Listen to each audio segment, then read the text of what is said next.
Olá, você que me segue no Rodrigo Silva, Arqueologia. Estamos de volta para o nosso bate-papo semanal sobre Bíblia, religião, teologia, cristianismo, arqueologia e, por que não, história de Israel. Aproveitando que eu ainda continuo aqui em Jerusalém, eu resolvi gravar esse vídeo aqui do famoso Muro das Lamentações. Muitas pessoas, ou talvez quase todas, já ouviram falar do Muro das Lamentações aqui em Jerusalém. Agora, qual o seu significado? Para que ele serve? Como são as orações que são feitas aqui? Será que qualquer pessoa de qualquer religião, de maneira indistinta, pode orar neste lugar? Ou apenas judeus? Então eu quero explicar um pouquinho disto para você, a relação do que é feito aqui nesse muro com a Bíblia Sagrada, com o texto bíblico, de maneira que você possa compreender um pouco mais o significado das orações, das preces que são feitas nesse lugar. Um pouco de arqueologia para você. Esse muro é chamado de Muro das Lamentações por uma alcunha dada por cristãos do Oriente e também do Ocidente, que não entendiam muito bem o rito que judeus praticavam aqui por séculos. Vamos lá e você vai entender. Aquelas pedras que você está vendo na parte mais baixa pertencem ao período de Herodes. Mesmo que você não seja um arqueólogo, você consegue ver nitidamente a diferença das pedras que estão na base para as pedras que estão no meio e as pedras que estão lá no topo. Eu tenho pelo menos 3 ou 4 diferentes tipos de pedras aqui, indicando que se trata de um muro que foi construído numa época, posteriormente alguém chegou, fez um reparo ou a construção de uma extensão do muro na parte de cima, e num período ainda posterior, outra pessoa chegou e fez uma construção ainda mais nova. Evidentemente, o que está na base é mais antigo, o que está no topo é mais novo. Pois bem, vamos lá. As pedras que estão na base pertencem à época de Herodes o Grande. As pedras que estão mais no meio são do período muçulmano aqui, das várias conquistas muçulmanas que houve aqui, especialmente durante o período otomano. Os otomanos dominaram Jerusalém desde 1517 até 1917, quando então eles saíram do país e começou o mandato britânico, e depois do mandato britânico, a criação do Estado de Israel. Vamos chegar mais perto aqui, vocês vão ver.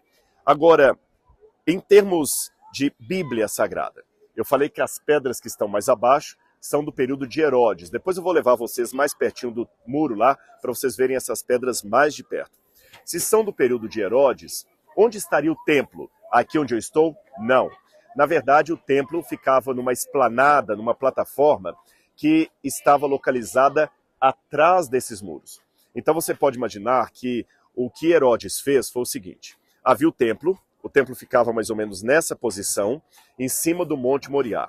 O templo que Jesus conheceu, ele fora construído no mesmo local onde havia sido erguido o templo de Salomão. Salomão ergueu um templo aqui, ele terminou esse templo por volta de 963, 965 a.C., aproximadamente. Esse templo foi destruído pelos romanos em 587 ou 586 a.C., e depois, na época de Zorobabel, Esdras, Neemias, um outro templo foi erguido. Esse templo que foi erguido continuou até a época do rei Herodes, Herodes o Grande. Aquele Herodes que, de acordo com o Evangelho, mandou matar as criancinhas em Belém. Herodes, apesar de ser um rei perverso, ele era um exímio construtor.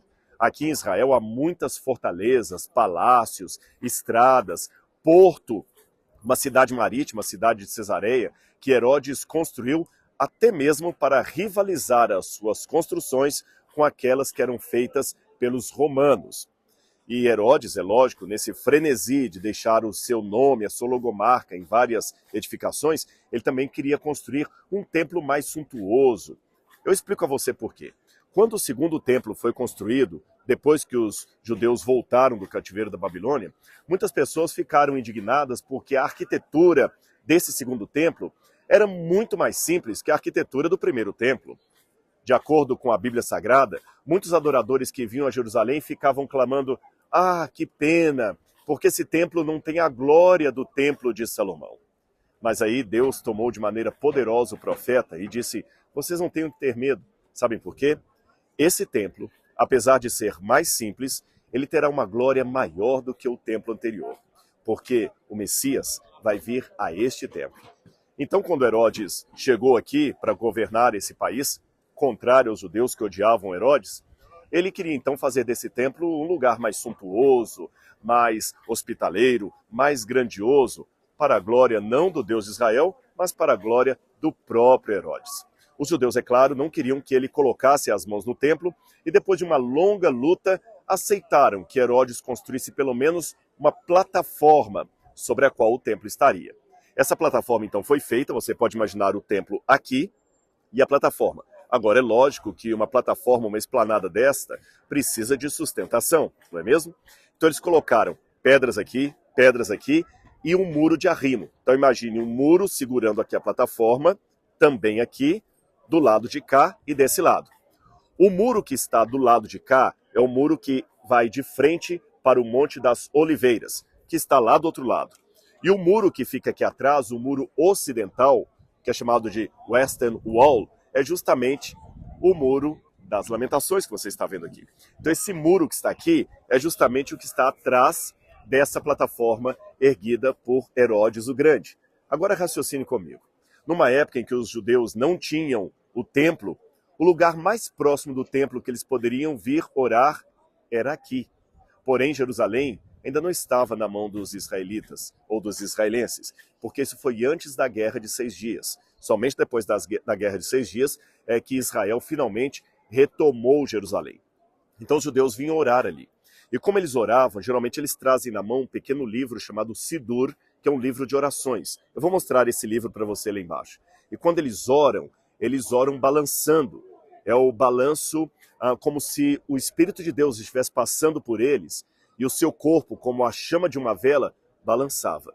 E por eles balançarem e balbuciarem palavras em hebraico ou ídish, que muita gente não entendia, pensavam que os judeus estavam lamentando. Aí veio a alcunha Muro das Lamentações. Embora o judaísmo nunca reconheceu esse lugar como Muro das Lamentações, e sim como Muro Ocidental. E a esplanada que hoje está aqui é chamada de Kotel. Percebeu? Agora você ficou curioso para ver as pessoas orando lá no Muro das Lamentações, ou melhor, no Muro Ocidental? Então eu vou pegar o celular e vou descer com você até lá, explicando passo a passo como funciona essa liturgia da oração feita aqui no Muro Ocidental, que é parte da estrutura do templo judeu, do Templo de Jerusalém, construído há 2000 anos e destruído pelos romanos no ano 70. Então vou mostrar para você, vem comigo. Pessoal, agora quando a gente entra aqui no Muro das Lamentações, você tem aqui vários chapeuzinhos desse aqui, chamado de kippah, tá bom? Nas igrejas cristãs, normalmente, você entra sem chapéu. Mas numa sinagoga, num lugar sagrado judeu, você coloca um kippah. Normalmente, eu poderia ficar apenas com o chapéu, que já substitui. Mas para ser bem característico, vamos com o kippah e depois eu explicar para vocês o sentido do kippah. Aqui você tem pessoas de várias religiões, de vários lugares, de vários países que vêm aqui, e eles apreciam vir orar aqui. E a liberdade é total. Aqui, nós temos um grupo de pessoas que devem ser Canadá, Estados Unidos, México, brasileiros. Às vezes a gente escuta aqui o português. E as mulheres normalmente oram do outro lado. Desse lado aqui só oram os homens. Eu estou segurando o kippah aqui para que o vento não carregue. Os homens oram desse lado, as mulheres oram do outro lado. E se você observar bem, eu consegui um câmera que ele está me ajudando aqui. Ele é inglês, ele não fala português, mas ele vai entender um pouco do que eu estou falando, porque ele entende um pouco de espanhol. E eu vou pedir para ele mostrar ali, the people praying. Você vê que as pessoas movimentam quando estão orando, veja os judeus orando, eles se movimentam ali no muro, tá certo? E você deve estar perguntando, por que eles oram assim, voltados para o muro? Bom, essa explicação eu vou dar para você quando eu voltar lá para cima, tá bem? Você olha que no muro também há muitos papeizinhos com pedidos de oração que as pessoas trazem aqui para colocar ali os seus pleitos, os seus pedidos, os seus agradecimentos. E o muro tem 3 tipos de pedra, como eu falei. As pedras de baixo são herodianas, as do meio são do período muçulmano, e lá no topo você tem pedras já de um período mais recente, do período otomano, tá certo? Sabe aquelas outras pedras lá em cima? Elas foram colocadas até a pedido de alguns judeus, porque muitas vezes alguns muçulmanos que estavam lá jogavam fezes e urinas em pessoas que estavam aqui. Isso é muito triste. Eu sei que é uma parte triste para falar da história, não estou querendo criticar os muçulmanos que estão me ouvindo, isso não é de todos, não vamos generalizar, tá certo? Há muitos muçulmanos que são amigos de judeus, há muitos judeus que são amigos de muçulmanos, existem pessoas boas e ruins em todas as partes, em todas as partes. Infelizmente, há maus e bons exemplos em ambos os lados. Os bons exemplos, felizmente. Os maus exemplos, infelizmente. Faz parte da natureza humana. Mas, como eu disse, há muçulmanos que respeitam o judaísmo, há muçulmanos que não respeitam. Há judeus que respeitam o islamismo, há judeus que não respeitam. Assim é a vida. Então, muitos acabavam, assim, tendo uma completa humilhação de quem estava aqui. Onde eu estou nesse lugar, aliás, antes da Guerra de 6 Dias, era repleto de casas. Havia um beco aqui, muitas ruelas, mas hoje tudo isso está limpo. E esse lugar hoje, eu já mencionei lá, é chamado de Kotel, onde as pessoas geralmente fazem as suas orações. Por que do Kippur? Eu vou explicar para vocês ali em cima. Mas vamos aqui mais perto, só para vocês verem as orações que as pessoas colocam. Muitos colocam a sua mão sobre o muro, tá certo? E você vê aqui também os pedidos de oração que as pessoas fazem, tá certo?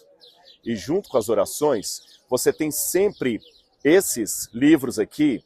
Esses livros geralmente são chamados de Sidur. O que é um Sidur? Um Sidur é um livro de orações. Então, a partir do Sidur, o judeu abre aqui e faz as suas orações. Interessante que a capa tá de cabeça para baixo em relação ao que está aqui dentro. Não, aqui tá certo, ó. Olha eu pegando errado aqui em hebraico, tá vendo? E aqui tem, ó, Baruch Atah Adonai. Baruch Atah Adonai. Bendito seja o Senhor.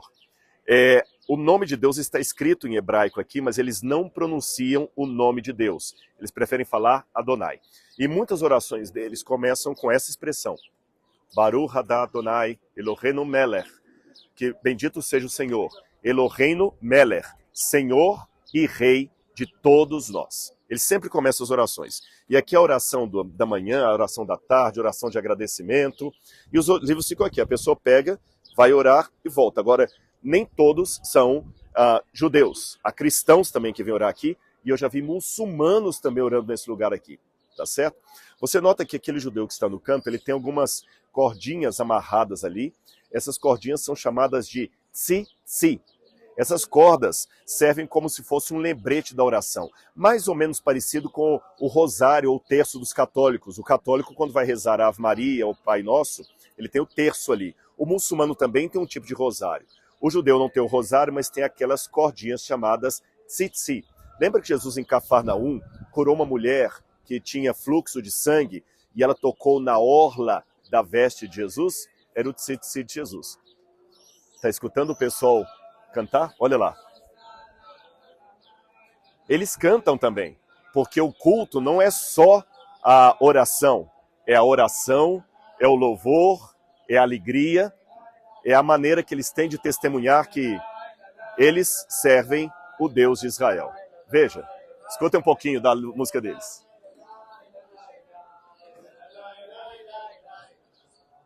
Esses judeus mais religiosos, eles têm várias origens. Olha lá, eles convidando as pessoas para orarem, estão vendo? Para cantar com eles. Se eu for lá, eles vão cantar comigo, quer ver?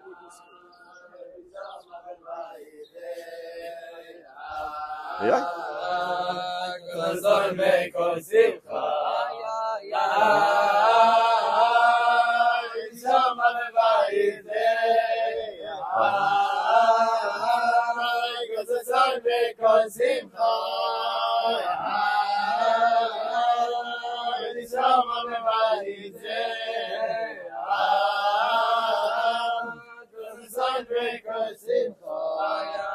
Não é magnífico?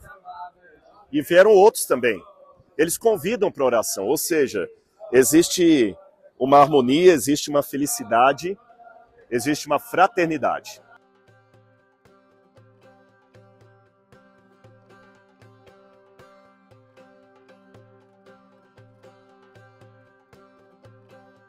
אני ישן נפש יהודי. מצוין. אהה. אחי, אתה מזל טוב, אוקיי. כל הכבוד. תודה רבה, להתראות. רגע, אני אתן לך גם ברכה. באיזה שפה אתה רוצה? בספרדית? אוקיי, ספרדית? sim? Ok, כל הכבוד. Ele me deu um livro aqui, Amar ao Próximo com Abnegação, e ele insistiu, se você tem lá nos seus ancestrais, depois eu conto para vocês isso, que o meu Pereira, eu descobri que eu tenho ancestrais judaicos lá atrás, que vieram de Espanha para Portugal. Eu conto essa história num outro vídeo, mas ele me deu aqui o folheto e está insistindo, vem para Israel, vem para Israel. Eu tenho que testemunhar para ele também que o Messias já veio. Mas isso é uma coisa que a gente vai fazendo com calma, com exemplo, com amor, com respeito. Agora eu vou voltar para a Laura lá para terminar de contar para vocês o que significa tudo isso que nós vimos aqui, tá bom? Vem comigo. Muito bem, pessoal. Fui lá, filmei, já voltei. A Laura agora está me ajudando. Agradecer ao inglês que me ajudou. Vocês viram que foi tudo no improviso. A dança não estava programada, o bate-papo com aquele judeu não estava programado. As coisas que aconteceram lá, mas esse é o Muro das Lamentações. Ou melhor, corrigindo, o Muro Ocidental. O Muro quase da alegria, você percebeu? Agora, falta eu explicar alguns símbolos para você. Já expliquei o tzitzi, que são as cordas de oração. Já expliquei para você o tefilim, que é aquele onde está escrito Shema Israel, Adonai Eloheinu, Adonai Echad, que o judeu veio ali, me deu o folheto. Agora, falta mais uma coisa. Eu quero explicar para você o que significa o kippá. O kippá para eles, é interessante que a palavra kippá em hebraico vem da mesma raiz da palavra kippur, que significa perdoar, que significa cobrir. Aliás, a mesma raiz hebraica de kippá era a palavra que descrevia a tampa da Arca da Aliança. Você lembra daquele baú feito de madeira de acácia, recoberto de ouro, e a tampa era de ouro puro? Essa tampa chamava-se propiciatório, conforme a tradução em português. Pois propiciatório no hebraico vem da mesma raiz de kippar, de kippur, que é cobrir, perdoar. O dia do perdão é chamado em hebraico de Yom Kippur. Então, quando você está com um kippar na cabeça, algo para você ser coberto, tem alguns significados importantes. O primeiro deles, significa que eu não sou eterno. O kippar mostra que eu tenho meu limite. Em segundo lugar, significa que eu estou constantemente na presença de Deus. E em terceiro lugar, já que você tem que usar uma cobertura para estar diante do sagrado, eu não posso esquecer que mesmo fora da sinagoga, minha vida continua sendo religiosa. Traduzindo em linguagem cristã, mesmo fora da igreja, você tem que continuar sendo um servo de Jesus. Aliás, falando em Jesus, alguém pode estar perguntando, por que você não aproveitou e pregou de Jesus para aquele judeu ali? Não é bem assim que as coisas funcionam. Você tem que testemunhar de Jesus com maturidade, com sabedoria e respeito acima de tudo. Você não pode fazer uma coisa assim a pontapé. Quem trabalha com missões sabe muito bem o que significa. Agora, quem nunca trabalhou com missões, talvez pode até deixar um comentário meio mal educado aí. Faltou coragem. Não. Nós temos que ter sabedoria e prudência. Lembra que Paulo dizia que fiz-me fraco para ganhar os fracos, fiz-me grego para ganhar os gregos, fiz-me judeu para ganhar os judeus. Eu sou da escola de Paulo, sem nenhuma hipocrisia, mas procurando testemunhar. Agora, falta eu ler para você algumas passagens da Bíblia.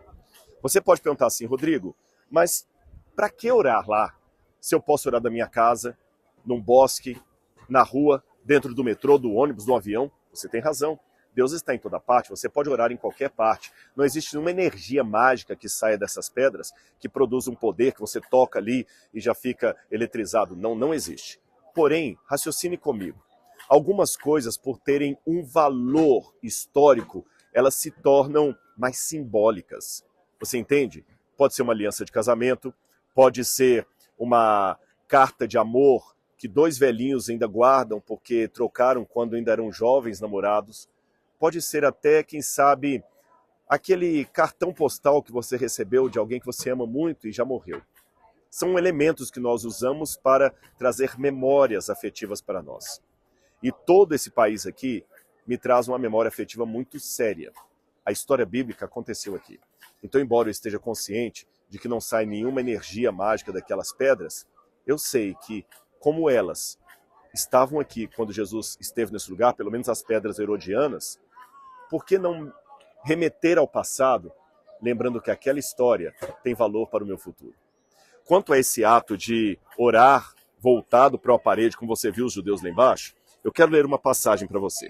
Olha o que diz 2 Reis, capítulo 20, versículo 2. O rei Ezequias recebeu uma notícia que ele estava com uma doença mortal e que ele corria risco de vida. Quando ele recebeu aquela notícia terrível que ele iria morrer, deixa eu só afastar aqui um pouquinho, porque o irmão ali está empolgado mandando o vídeo dele e está falando bem alto. Quando o rei Ezequias recebeu a notícia de que ele iria morrer, a notícia chegou para ele assim. 2 Reis, capítulo 20. Por esse tempo, Ezequias adoeceu de uma enfermidade mortal.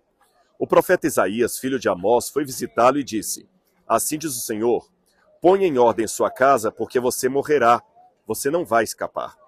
Então Ezequias virou o rosto para a parede e orou ao Senhor, dizendo. Viu? Essa prática de orar voltado para a parede já vem desde os tempos bíblicos. Então Ezequias estava angustiado, voltou-se para a parede e orou. Nem toda oração precisa ser de lamento. Lembre, não estou falando do muro das lamentações, e sim do muro ocidental. Tem uma outra passagem que eu gostaria de mencionar para vocês, que foi por ocasião da inauguração do templo, quando Salomão inaugurou o templo, atrás desses muros. É lógico que na época de Salomão, as pedras herodianas não estavam ali, eram as pedras da época de Salomão. Mas não importa, era uma estrutura que mantinha o lugar sagrado e a mesma estrutura que ainda permaneceu depois do cativeiro da Babilônia, na época de Herodes, quando Jesus esteve aqui. O lugar é o mesmo. E quando Salomão, lá dentro, inaugurou o altar e o templo, ele fez uma oração ao Senhor. 1 Reis, capítulo 8, versículo 22 diz: Salomão se pôs diante do altar do Senhor, na presença de toda a congregação de Israel, estendeu as mãos para o céu e disse: Ó Senhor, Deus de Israel, não há Deus como tu, em cima nos céus, nem embaixo da terra.